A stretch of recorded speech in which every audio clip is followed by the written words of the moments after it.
everybody, good morning, dear friends. आज हम अलंकार पढ़ रहे हैं। तो विवेकानंद गुरुकुल फतेहाबाद यूट्यूब चैनल में आचार्य दीपक के साथ आप जुड़ चुके हैं और अलंकार बड़े बेहतरीन तरीके से हम करेंगे, साधारण भाषा में, सिंपल लैंग्वेज, बिल्कुल एकदम साधारण भाषा जो कमज़ोर से कमज़ोर विद्यार्थी भी समझने में सक्षम हो, इस प्रकार से हम अलंकार करेंगे। उत्प्रेक्षा अलंकार। उत्प्रेक्षा अलंकार क्या होता है? उत्प्रेक्षा अलंकार में संभावना होती है। क्या होती है? संभावना।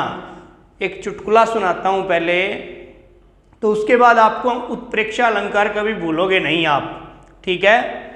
एक बार एक शायर था और किसी स्टेज पर कविताई कर रहा था, तो उसने कहा, किसी नव युवती के बारे में कहा कि उसकी कमर इतनी पतली थी कि मानो है ही नहीं। फिर दोबारा उसने यही पंक्ति कही कि उसकी कमर इतनी पतली थी कि मानो है ही नहीं। तीसरी बार फिर यही पंक्ति कही, उसकी कमर इतनी पतली थी कि मानो है ही नहीं।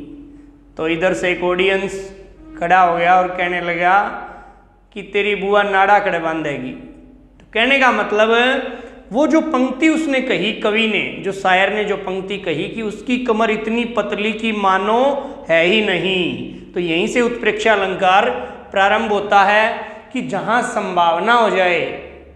क्या शब्द, पहले शब्द बताता हूं मैं, परिभाषा शब्द, इसकी परिभाषा।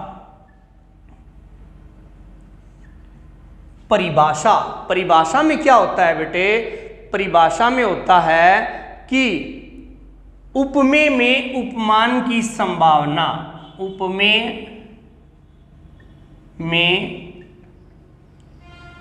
उपमान की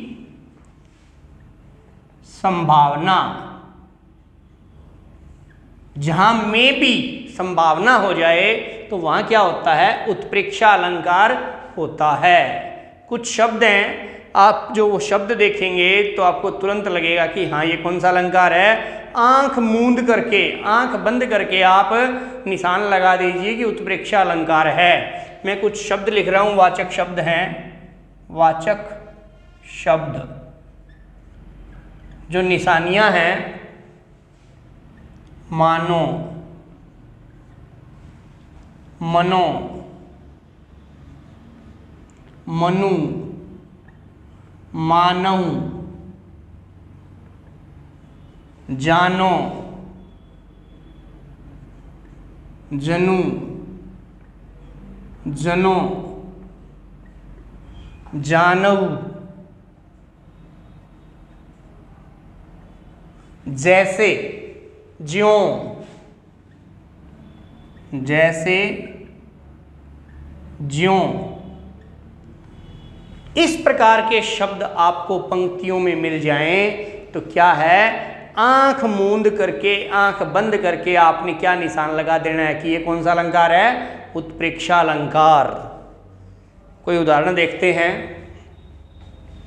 उदाहरण देखिए, एग्जाम्पल।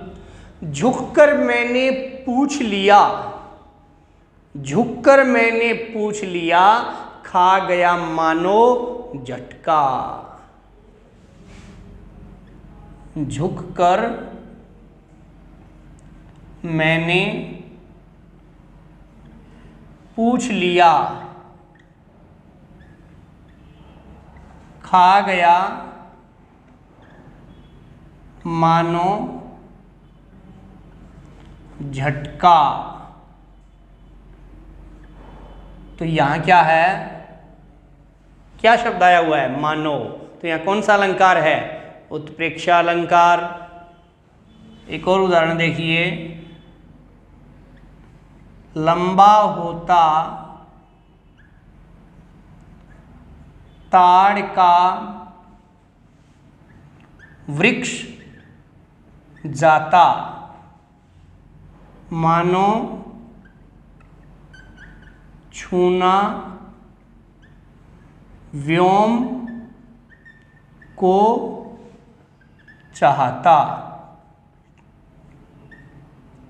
ताड़ का वृक्ष लंबा होता, ताड़ का वृक्ष जाता, मानो छूना व्योम। व्योम क्या होता है बेटे? आकाश। व्योम क्या होता है? आकाश। व्योम क्या होता है? आकाश। तो यहां क्या शब्द आया है? मानो। इसलिए कौन सा अलंकार है? उत्प्रेक्षा अलंकार। तीसरा, उस काल, उस काल मारे क्रोध के तनु, तनु मतलब शरीर, कांपने उनका लगा, कांपने उनका लगा। उस काल मारे क्रोध के तनु कांपने उनका लगा, मानो हवा के जोर से, मानो हवा के जोर से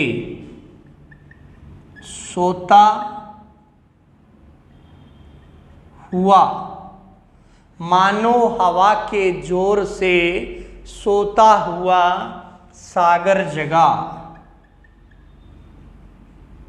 सागर जगा। तो देखो कुछ भी देखने की आपको इसमें जरूरत नहीं है, इसमें शब्द आया है मानो। ठीक है, यहाँ संभावना व्यक्त की गई है कि जैसे हवा के जोर से सोता हुआ सागर जग गया है। ठीक है, 3 उदाहरण हो गए, एक और उदाहरण देखते हैं।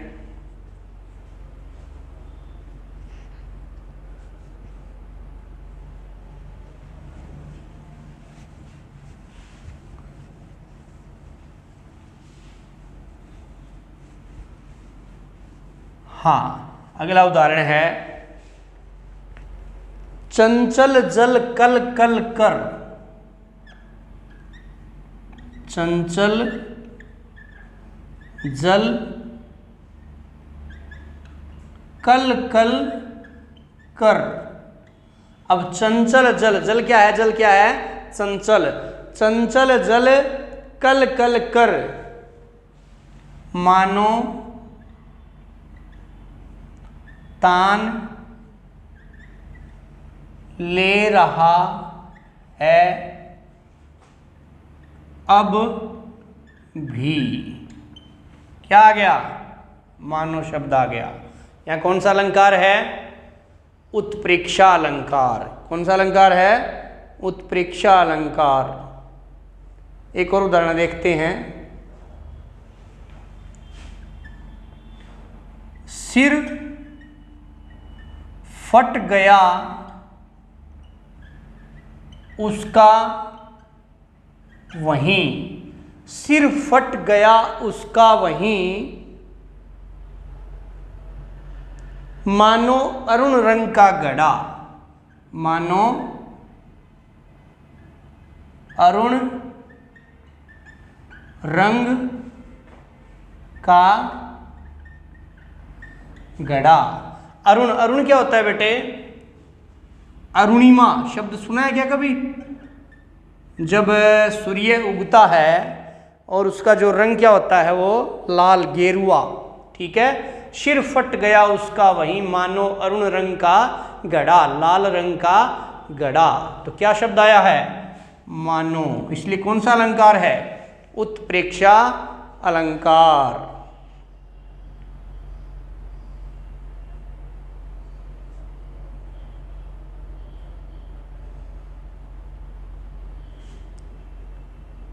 ले चला मैं तुझे कनक ज्यों,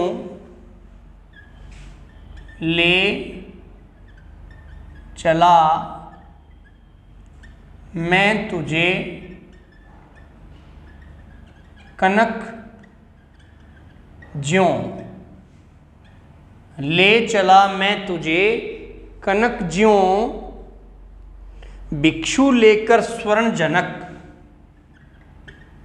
भिक्षु लेकर स्वर्ण जनक। हाँ प्यारे विद्यार्थियों, ले चला मैं तुझे कनक ज्यों, ठीक है, ले चला मैं तुझे कनक ज्यों मतलब धतूरा। एक भगवान शंकर की कोई भक्त पूजा करने जाता है तो कनक को ऐसे लेकर के जाता है, धतूरे को ऐसे लेकर के जाता है, ज्यों जैसे भिक्षु लेकर स्वर्ण जनक, जैसे कोई भिखारी को सोना मिल गया हो, मतलब इस प्रकार से खुश होता है वो, ठीक है। तो इस प्रकार से हमने 6 उदाहरण इसके किए। प्यारे बच्चों, मानो मनु जानो जनु, जानऊ मानऊ पाहनु, इस प्रकार के आपको शब्द मिल जाएं तो उत्प्रेक्षा अलंकार होगा। जहां संभावना व्यक्त की जाए, जैसे मैंने एक चुटकुला सुनाया था कि उसकी कमर इतनी पतली कि मानो है ही नहीं, ठीक है।